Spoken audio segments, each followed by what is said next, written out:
This is a perfect story for our friend Anand Giridharadas. He is the host of Vice TV's new show, Seat at the Table, Wednesday nights. That's tonight at 10 o'clock. Anand, congratulations first on the show. Great to see you. Your book was titled Winners Take All. Boy, is this a winners take all story if I've ever heard it. Jared Kushner, one of the princes of New York, marries into the Trump family. President Trump is elected president. Jared Kushner, the son-in-law, is elevated to a senior advisor, having no particular expertise in many of the areas he oversees. And now here we see him with a group of volunteers handing out crony PPE, effectively, and things that these cities need to get supplies out around the country to friends of the president. You know, I was thinking as I was reading that story this morning, and steam was coming out of various parts of my body, that there's a language we all use in this pandemic and in times like this, right? This is unprecedented, or we are all in this together. And what that story and frankly, the larger phenomenon of the way the pandemic has unfolded has revealed is this is not unprecedented, and we are not all in this together. To take each in turn, you know, when you say this is unprecedented, it suggests a break from the past. But the story that Mika was just taking us through and you're taking us through is a story about creeping oligarchy that has been with us, gathering force for decades. And this is what you get. And you get, remarkably, private equity people and venture capitalists and others being brought in to solve problems, when that is the very class of people that has pushed for an economy in which half of Americans don't have $400 for an emergency expense, which becomes really relevant right now, in which there's so little financial stability for people that a crisis like this has knocked 30 million people into unemployment so quickly, in which companies have the freedom to just get rid of people so quickly, in which bailouts are structured for the rich and powerful. Who did that? The very people, the kinds of institutions that Jared Kushner's bringing in to solve the problem, the arsonists returning as firefighters. But second, the other side of the distribution, this notion of being all in it together when this is a crisis that is, frankly, in many communities, a black plague, a literal black plague that is killing African Americans disproportionately, in part because people are not listened to in the healthcare system, in part because of lack of access. A crisis in which people without solid employment prospects who can be fired are not just cost a job, but cost health care. This is a crisis that is not breaking us from the past, but is doubling down on the perverted power equations that have defined American life for the last several decades. And I will say more hopefully that this is also, because of that, a moment, maybe the only moment in my lifetime thus far, where there might be enough political imagination in the wake of this to actually transform these things fundamentally.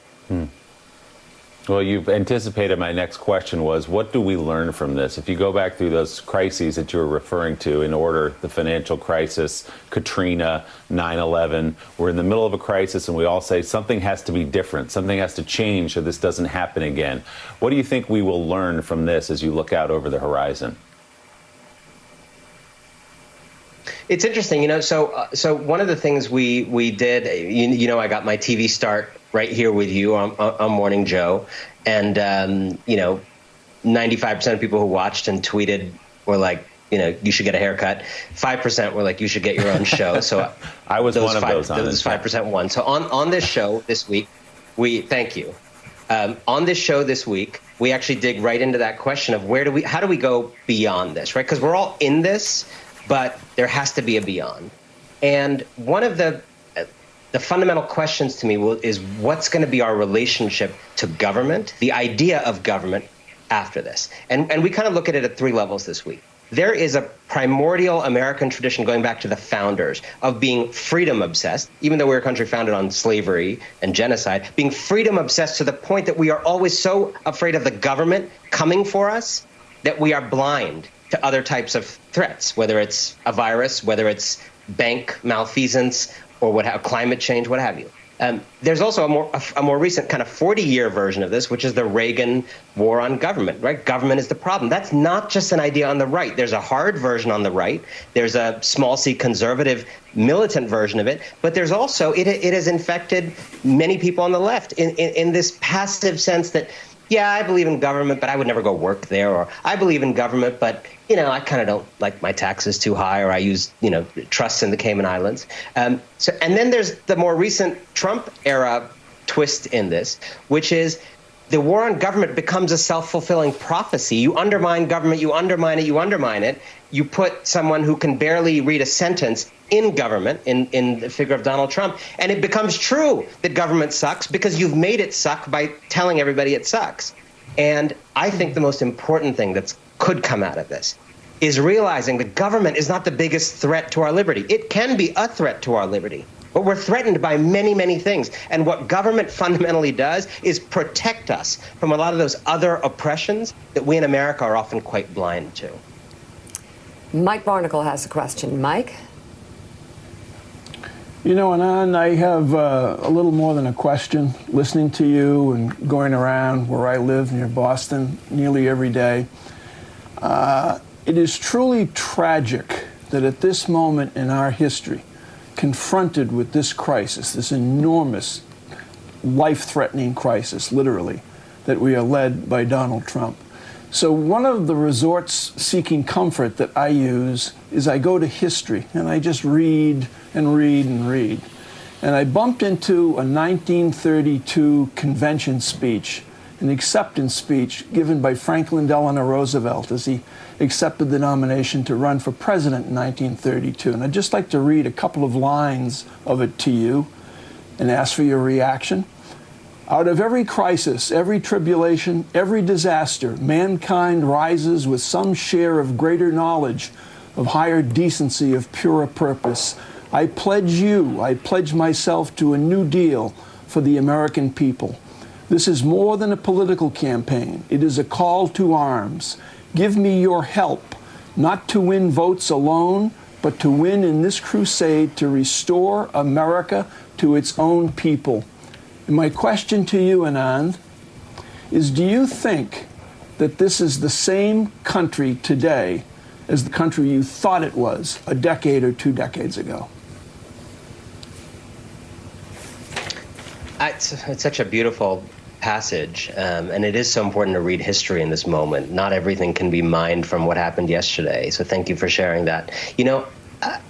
I think what scares me so much is, and we've talked about it around the metaphorical table of this show over years, is we have become so tribal that we take pleasure in each other's pain.